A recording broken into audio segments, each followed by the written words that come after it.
Good morning student. अपन पढ़ रहे थे औद्योगिक महत्व के कुछ प्रमुख बहुलक।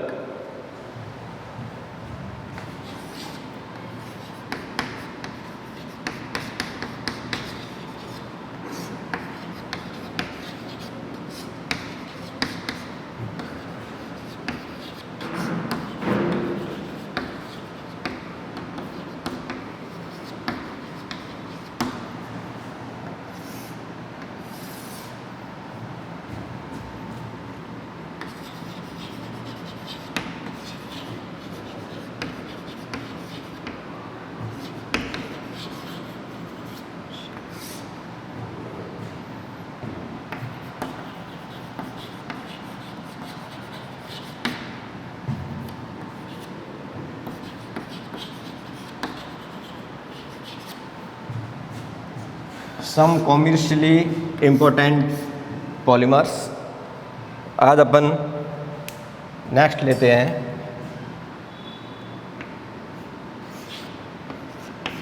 टेफ्लॉन।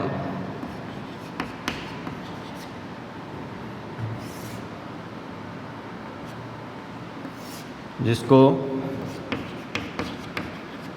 पॉली टेट्रा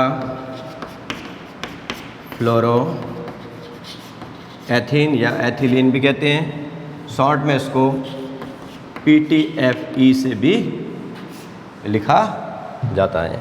और इसका जो एकलक होगा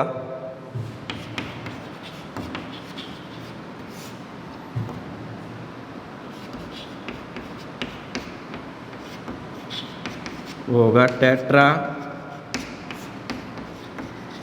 फ्लोरो एथीन, या उसको एथिलीन भी कहते हैं, या एथीन भी आप इसको बोल सकते हो।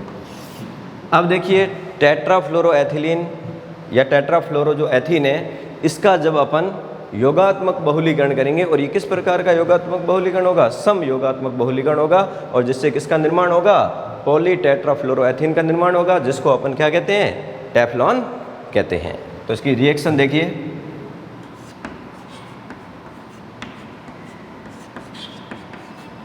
इसके अपन एन अणु लेते हैं, टेट्रा फ्लोरो एथीन, और इसका जब अपन बहुलीकरण करते हैं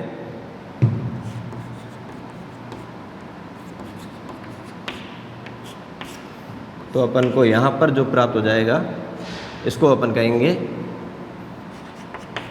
पॉली टेट्रा फ्लोरो एथीन, या उसको अपन बोल सकते हैं टेफ्लॉन भी इसको कहते हैं।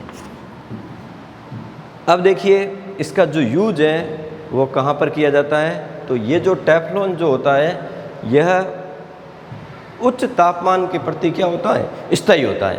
इस कारण से जो इसका उपयोग है, जो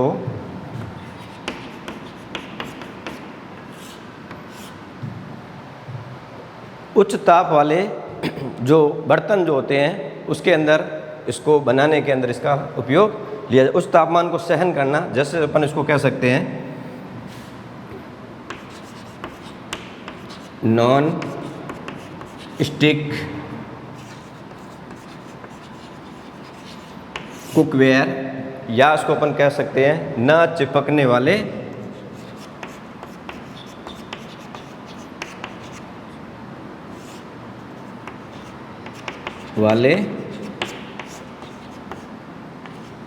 जो है बर्तन बनाने के अंदर इसका उपयोग किया जाता है। तो मेन इसका यूज यही है, नॉन स्टिक कुकवेयर बनाने के अंदर इसका यूज किया जाता है। ये प्रश्न बोर्ड एग्जाम के अंदर पूछा हुआ है, न चिपकने वाले बर्तन या नॉन स्टिक बर्तन बनाने में किस बहुलक का प्रयोग किया जाता है, उसकी रासायनिक अभिक्रिया लिखिए। तो आंसर अपना क्या होगा? टेफ्लॉन होगा, और ये इसके अपन रिएक्शन लिखकर इसको समझा सकते हैं। तो ये था अपना नेक्स्ट जो कॉमर्शियल पॉलीमर्स था, वो था अपना टेफ्लॉन।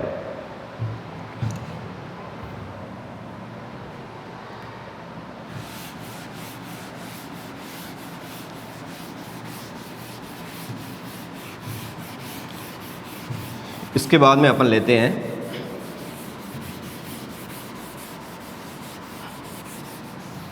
बेकेलाइट।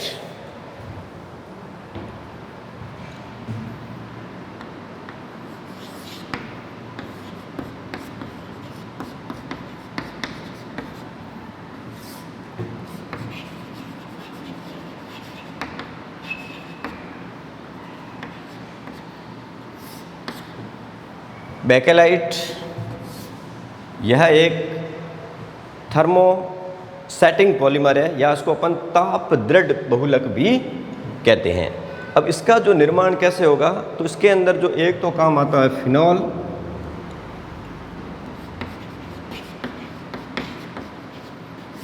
व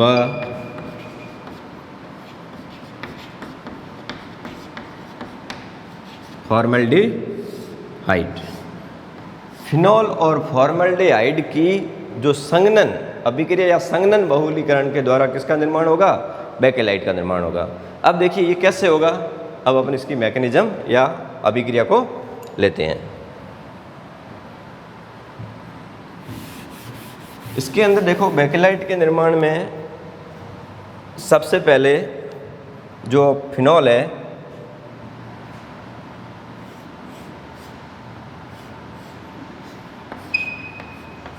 ये अपना है फिनॉल।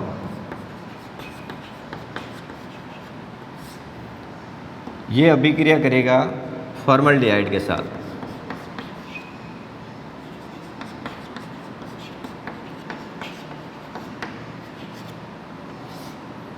फॉर्मल्डिहाइड के साथ जब अभिक्रिया करेगा,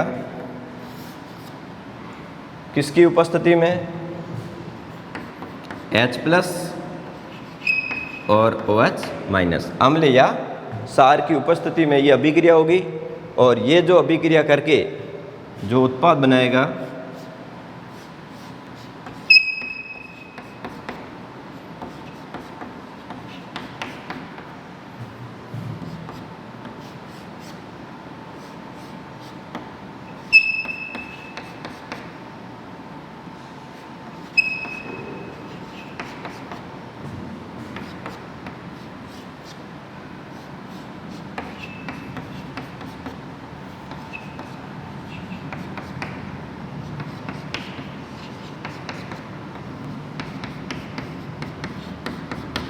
ऑर्थो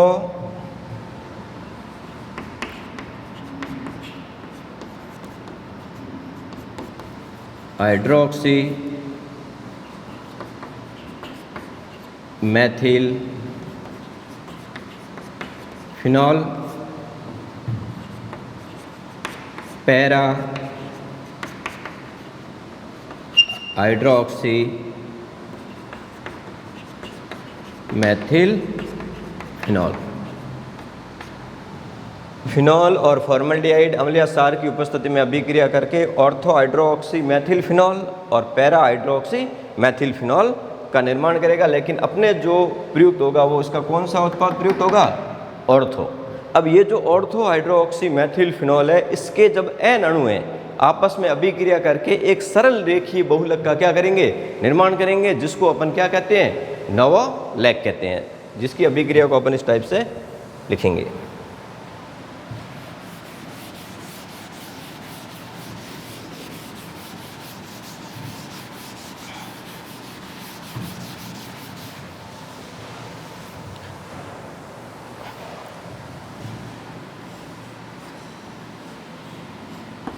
अब देखिए यहाँ पर अपन लेंगे ऑर्थो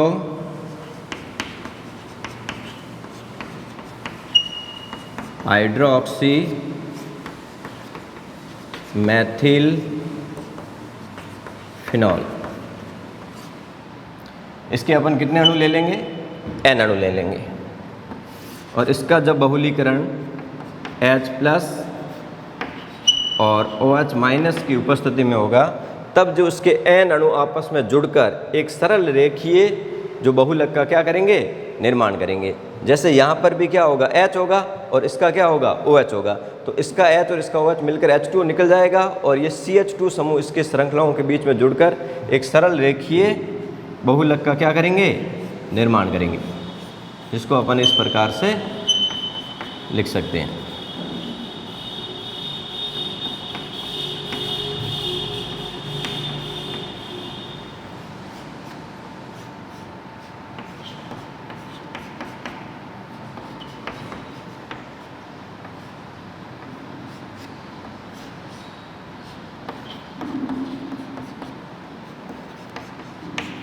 इसको एन भी लिख, यहाँ पर एन, इसको एन भी लिख सकते हैं, या अपन इस प्रकार से बहुत सारे अणु जो आपस में वैलेंसी फ्री, इसमें बहुत सारी श्रृंखलाएं आपस में CH2 से जुड़ी हुई है। और ये जो सरल रेखी जो बहुलक बना, इसको अपन क्या कहेंगे? नवोलेक कहते हैं।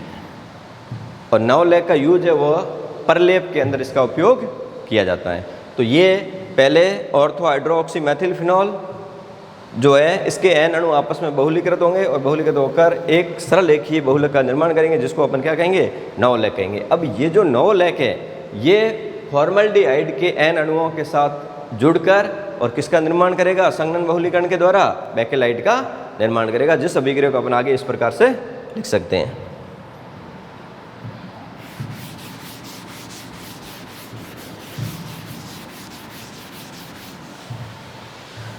अब देखिए नवोलेक से फिर जो है बेकेलाइट कैसे बनता है। तो यहाँ पर अपन इस अभिक्रिया को ऐसे लिख सकते हैं।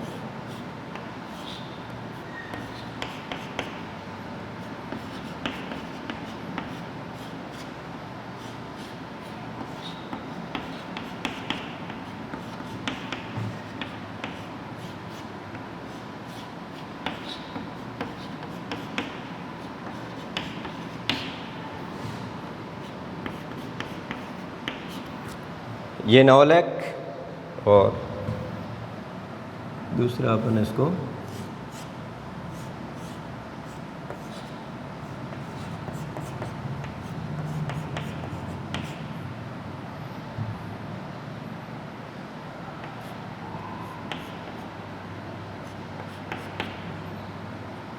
यहाँ पर हो जाएगा CH2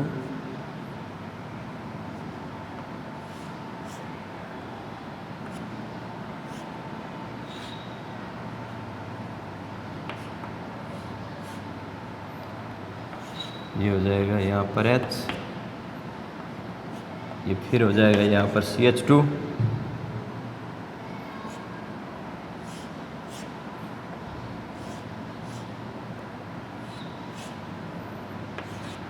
ये यहाँ हो जाएगा CH2, इसके नीचे हो जाएगा OH, इसके नीचे हो जाएगा OH, और यहाँ पर अपन इसको लिख सकते हैं H। इसके इधर भी क्या होगा? H, और इसके इधर भी क्या होगा? H होगा। ये नवोलेक के N अणु हो गए, और ये अभिक्रिया करेगा N अणु CH2O के साथ। CH2O भी लिख सकते हैं, या उसको अपन SCHO भी लिख सकते हैं। तो ये है फॉर्मल्डिहाइड। फॉर्मल्डिहाइड। अब फॉर्मल्डिहाइड के N अणुओं के साथ जब नवोलेक के N अणु जब संघनन बहुलीकरण अभिक्रिया करेंगे, तब देखिए क्या होगा? ये H, ये H और इसका ये O मिलकर H2 निकल जाएंगे। तो ये N अणु है, तो ये H, ये H और ये O, ये H, ये H और ये O मिलकर NH2 निकल जाएंगे।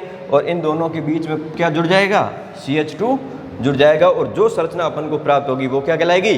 बेकेलाइट कहलाएगी, जिसको अपन इस प्रकार से लिख सकते हैं।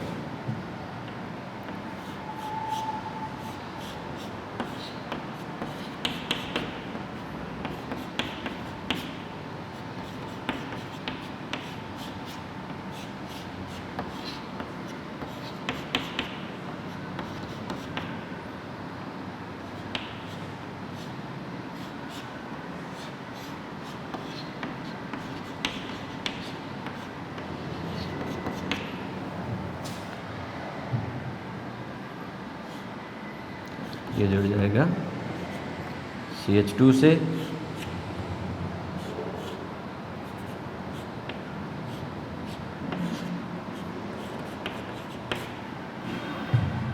फ्री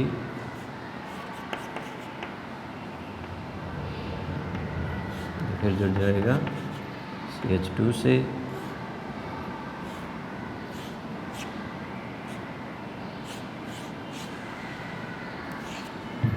ये हो जाएगा OH, इधर भी हो जाएगा नीचे OH, ये फिर श्रृंखला यहाँ से जुड़ जाएगी CH2 से, और ये जुड़ जाएगी CH2,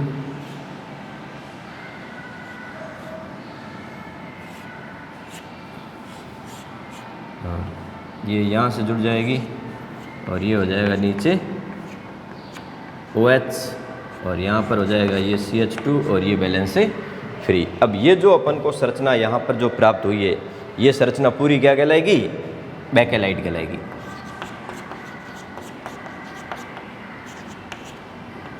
बेकेलाइट। तो ये था कि बेकेलाइट का निर्माण कैसे होता है। तो यहाँ पर पहले जो बनेगा वो नेवोलेक बनेगा, और नेवोलेक के एन अणु फॉर्मल्डिहाइड के साथ अभिक्रिया करके किसका निर्माण करेंगे? बेकेलाइट का निर्माण करते हैं। अब ये जो बेकेलाइट है, इसका उपयोग किसके अंदर किया जाता है? तो बेकेलाइट का उपयोग जो है वो मैं यहाँ पर लिख रहा हूँ। इसका यूज़, एक तो जो कंघियाँ होती है इसको बनाने में, बर्तनों के हत्थे या जिसको अपन हैंडल कहते हैं, हत्थे, और मेन जो इसका यूज एक और होता है फोनोग्राफ,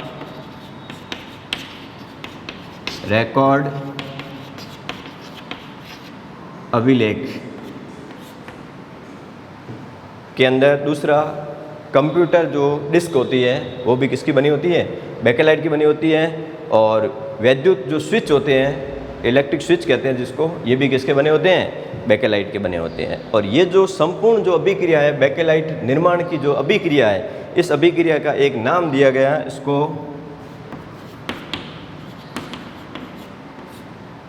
लैडेरर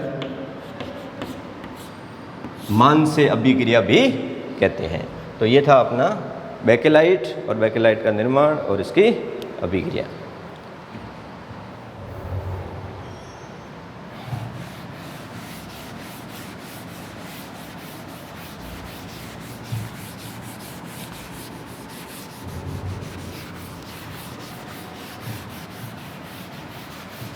नेक्स्ट अपन लेते हैं,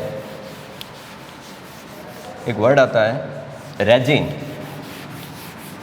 अब देखिए रेजिन क्या होता है, ये भी एक प्रकार का बहुलक ही होता है।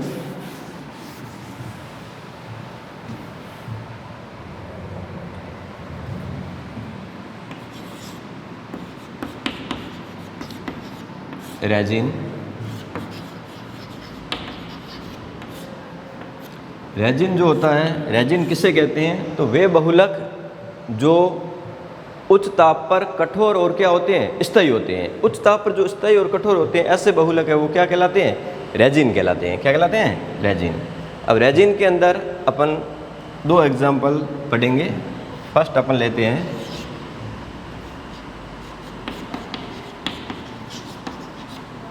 मेलामिन,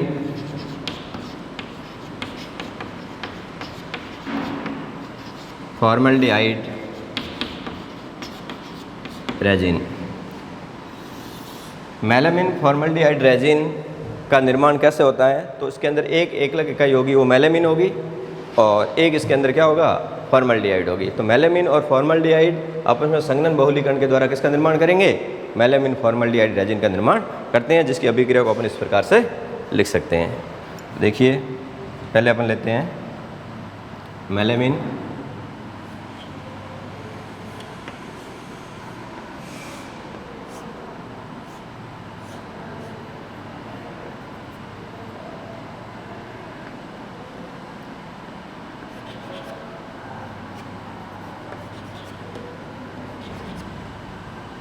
यहाँ पर जुड़ जाएगा NH2, यहाँ पर जुड़ जाएगा NH2, और यहाँ पर जुड़ जाएगा NH2, और उसके बीच में ये अल्टरनेट डबल बॉन्ड और सिंगल बॉन्ड लग जाएंगे। ये जो यौगिक है ये क्या कहलाएगा, मेलामीन, ये N है यहाँ पर, मेलामीन।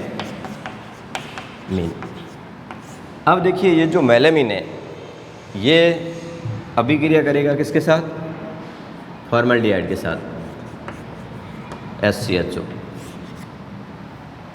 ठीक है, अपन ने N अणु किसके ले लिए, मेलामीन के, और N अणु किसके ले लिए, फॉर्मल्डिहाइड के। इसको आप CH2O भी लिख सकते हो। अब देखिए जब ये अभिक्रिया करेगा तो मध्यवर्ती रेजिन बनेगा। पहले ये जो CH2O या SCHO है ये पूरा का पूरा यहाँ पर आकर क्या हो जाएगा, जुड़ जाएगा।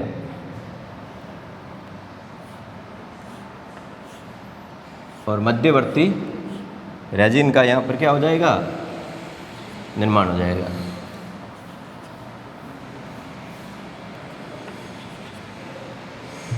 ये था अपना यहाँ पर NH2, यहाँ पर ये था NH2, NH2 के साथ में NH, और ये CH2O, मतलब फॉर्मल्डिहाइड जुड़ गया O, और ये H इसका पीछे आ गया, और यहाँ पर ये जुड़ जाएगा NH2, और ये जो यहाँ पर जो उत्पाद अपन को प्राप्त होगा, ये जो उत्पाद होगा वो कैसा होगा, मध्यवर्ती रेजिन होगा, मध्यवर्ती रेजिन का निर्माण होगा। और इस मध्यवर्ती रेजिन का जब बहुलीकरण होगा तो जो अपन को बहुलक प्राप्त होगा वो क्या कहलाएगा, मेलामीन फॉर्मल्डिहाइड रेजिन कहलाएगा, जिसको अपन इस प्रकार से लिख सकते हैं।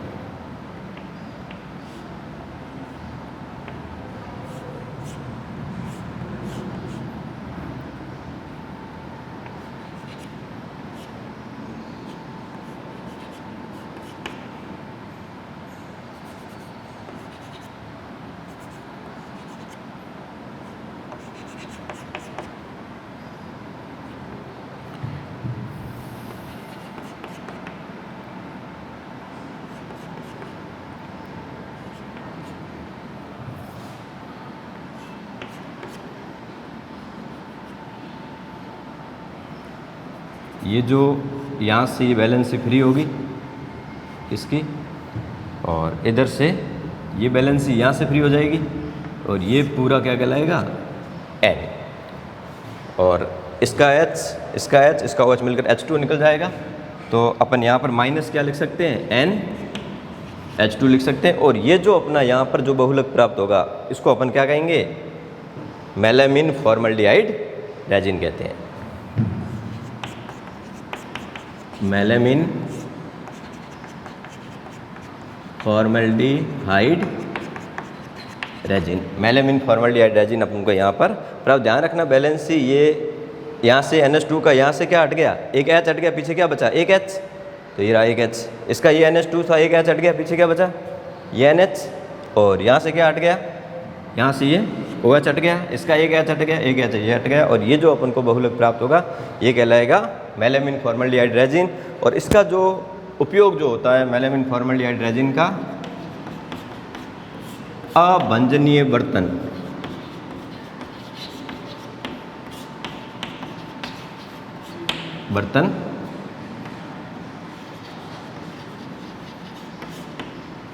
जिसको अपन क्रॉकरी कहते हैं, बर्तन बनाने में, अभंजनीय बर्तन बनाने में इसका उपयोग किया जाता है। तो ये था अपना मेलामीन फॉर्मल्डिहाइड रेजिन। नेक्स्ट अपन लेते हैं रेजिन के अंदर दूसरा एग्जांपल,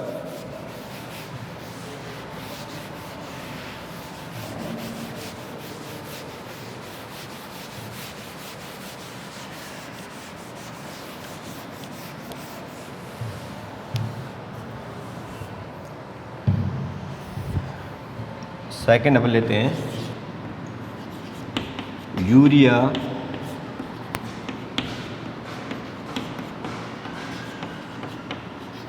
फॉर्मल्डिहाइड रेजिन। अब देखो यूरिया फॉर्मल्डिहाइड रेजिन का निर्माण कैसे होगा, तो इसके अंदर एक एकल इकाई होगी यूरिया होगी और एक क्या होगा, फॉर्मल्डिहाइड होगा। और यूरिया और फॉर्मल्डिहाइड का क्या होगा, संघनन बहुलीकरण होगा, जिसके द्वारा जो निर्माण होगा वो रेजिन कैसा कहलाएगा, यूरिया फॉर्मल्डिहाइड रेजिन कहलाता है, जिसको अपन इस प्रकार से लिख सकते हैं NH2CONH2, जिसको अपन क्या कहते हैं, N अणु किसके ले लिए, यूरिया के। और प्लस N अणु अपन किसके ले लेंगे, CH2O ले लिया, या HCHO लिख सकते हो, फॉर्मल्डिहाइड, या इसको मेथेनॉल भी कहते हैं IUPAC में। जब इसका बहुलीकरण होगा तब देखिए ये N अणु और ये भी N अणु, यहाँ से H हटेगा, इसका भी क्या हटेगा, H, और इसका क्या हटेगा, O। तो ये H और O मिलकर H2 हट जाएगा, मतलब NH2 हट जाएगा, और बाकी ये पूरा का पूरा क्या हो जाएगा, जुड़ जाएगा। तो यहाँ से क्या हटा, H, तो यहाँ से बैलेंस फ्री हुई, तो NH, और यहाँ से ये बैलेंस फ्री, यहाँ से H हट गया, फिर ये किससे जुड़ा हुआ है, C डबल बॉन्ड O, या CO लिख सकते हो। ये आगे किससे जुड़ा हुआ है, NH, यहाँ से एक H फ्री हो गया, और ये आगे किससे जुड़ा हुआ है, CH2 से, और यहाँ से क्या फ्री हो गया, O फ्री हो गया। तो ये जो बहुलक बना और प्लस क्या हो गया, NH2O। ये जो बना इसको अपन क्या कहेंगे, यूरिया फॉर्मल्डिहाइड रेजिन कहते हैं। तो देखो यूरिया और फॉर्मल्डिहाइड का जब संघनन बहुलीकरण हुआ, जिसके द्वारा अपन को जो बहुलक प्राप्त हुआ उसको अपन क्या कहेंगे, यूरिया फॉर्मल्डिहाइड रेजिन कहते हैं। अब इसका उपयोग न टूटने वाले कप,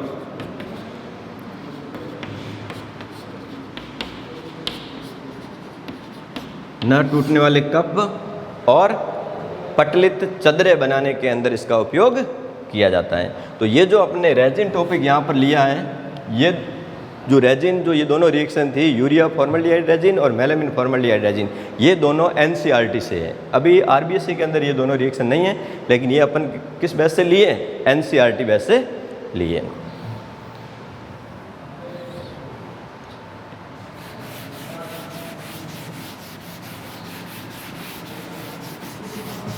नेक्स्ट अपन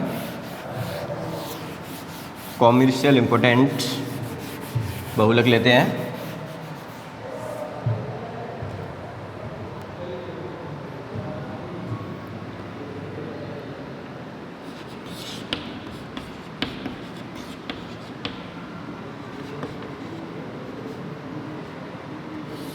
ग्लिप्टल, ये इम्पोर्टेंट है। इसके अंदर एकलक इकाई एक होती है, इसके अंदर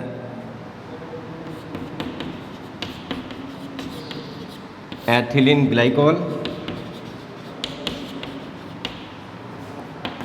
और दूसरा जो एकलक होता है थैलिक अम्ल। एथिलीन ग्लाइकोल, जिसका फॉर्मूला अपन पहले पढ़ चुके हैं, एथिलीन ग्लाइकोल होता है, एथेन डाइऑल भी कहते हैं। थैलिक अम्ल के अंदर क्या होता है कि जैसे ये बेंजीन है, तो बेंजीन की रिंग के कार्बन संख्या 1 और कार्बन संख्या 2 पर CO समूह जब जुड़े होते हैं उसको अपन क्या बोलते हैं, थैलिक अम्ल कहते हैं। और इसका IUPAC नाम क्या होगा, बेंजीन 1,2 डाई कार्बोक्सिलिक अम्ल। अब ये दोनों जब अभिक्रिया करेंगे तो इसमें भी कौन सा बहुलीकरण होगा, संघनन बहुलीकरण होगा, और संघनन बहुलीकरण के द्वारा जो बहुलक का निर्माण होगा उसको अपन क्या कहेंगे, ग्लिप्टल कहते हैं। अब देखिए इसकी अपन अभिक्रिया लेते हैं। ये हो जाएगा अपना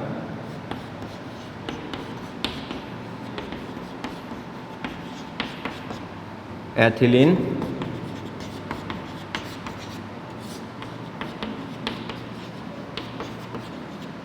ग्लाइकोल। इसके कितने अणु ले लिए, N अणु, और N अणु। अब देखिए अपन ग्लिप्टल के अंदर एक लगेगा एक एथिलीन ग्लाइकोल है और दूसरा इसके अंदर है थैलिक अम्ल। अब इसकी अभिक्रिया लेते हैं।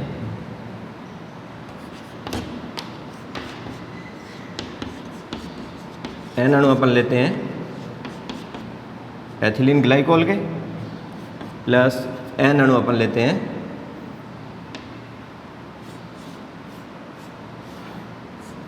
थैलिक अम्ल के।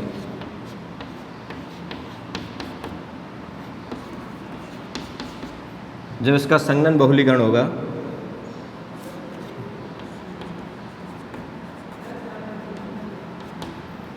तब देखिए यहाँ से क्या हटेगा H, इसका भी यहाँ से क्या हटेगा H, इसका यहाँ से क्या हटेगा OH और इसका यहाँ से क्या हटेगा OH।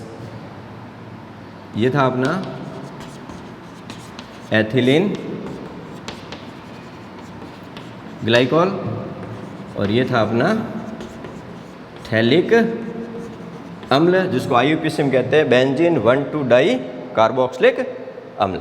अब देखिए ये जोड़कर जो बनेगा अपना बहुलक उसको अपन इस प्रकार से लिख सकते हैं। ये O, ये हो जाएगा CH2, ये हो गया CH2, ये हो गया O और ये डायरेक्ट जुड़ जाएगा किससे, इससे जुड़ जाएगा और ये हो जाएगा C डबल बॉन्ड O से और C डबल बॉन्ड O और यहाँ पर ये वापस अपनी रिंग आ जाएगी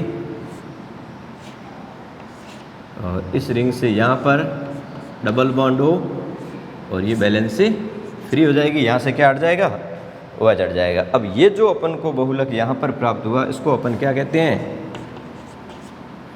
इसको अपन क्या कहेंगे ग्लिप्टल कहते हैं और प्लस क्या हो जाएगा NH2। तो यहाँ पर एक ग्लिप्टल का निर्माण हो जाएगा और ग्लिप्टल का जो यूज है, इसका जो उपयोग है